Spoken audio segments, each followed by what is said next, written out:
you're with Around the Grounds. Support us on Patreon at patreon.com/patmansport. A Sunshine Coast Scorchers player who went into cardiac arrest at training last month has met the paramedics that helped save his life. Teammates performed CPR on Alex Day that afternoon until paramedics arrived. All good. Hi guys. Hey man. Joe, nice to meet you. Me too. Good to see you, Alex. Awesome to see you.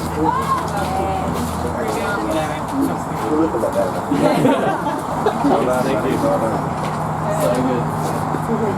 We were at Maroochydore Station, the guys that were the initial response, and myself, I heard them going out on the job. They thought they were going to a fitting case at the time, but when they got here they found it wasn't that at all. And poor Alex was in full cardiac arrest, getting very good CPR performed on him by his teammates.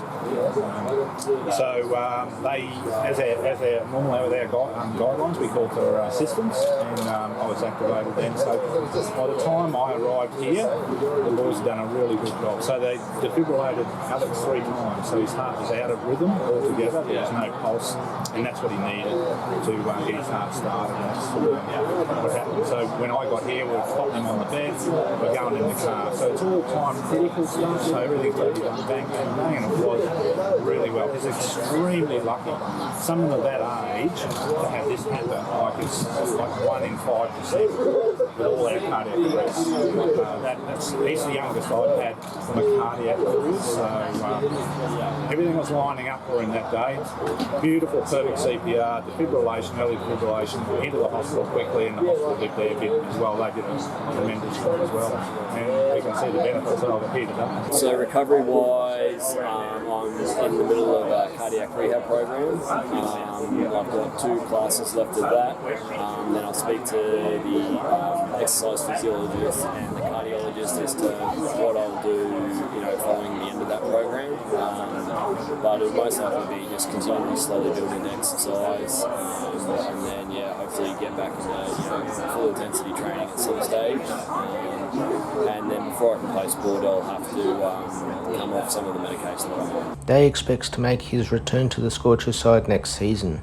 Meanwhile, his Scorchers teammates will be looking to inflict a final round loss on Ipswich Logan. Ipswich, they're playing really good cricket, quite a solid side. I think the weather's going to make it quite difficult for us to get on this weekend. But if we do, we'll go there as long as we compete hard. Nick Selman's away, he's gone back to Glamorgan.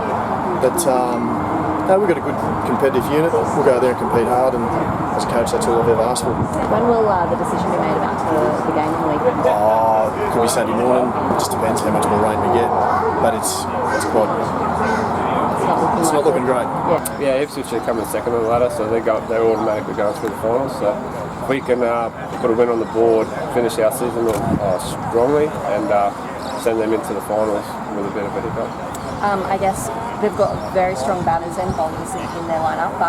What's the sort of tactics in terms of getting around that?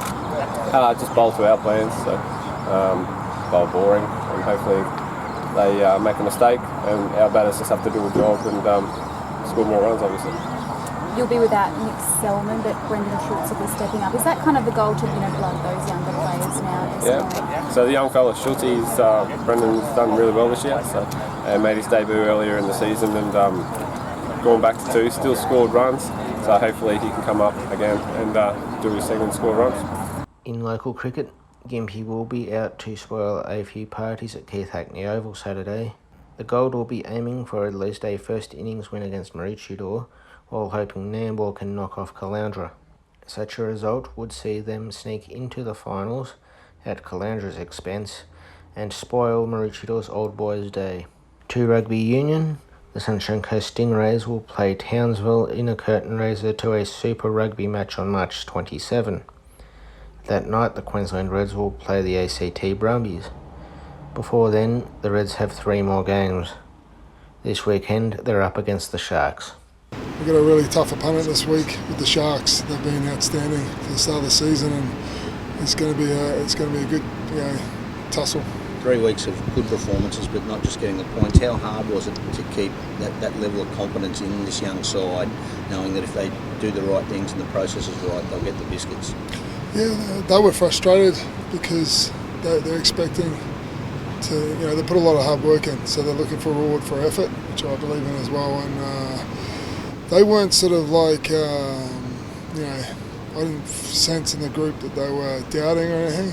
They were just frustrated, determined, and you saw us sort of express ourselves last week, and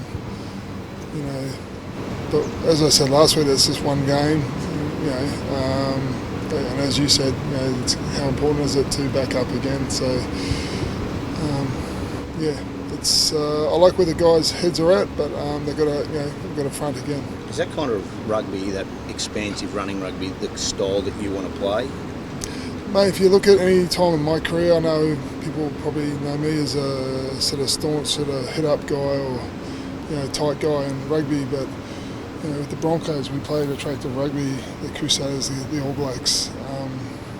So I did my role in a team, but I was part of teams that really expressed ourselves, and I felt played a great brand of footy, and that public, those supporters really enjoyed.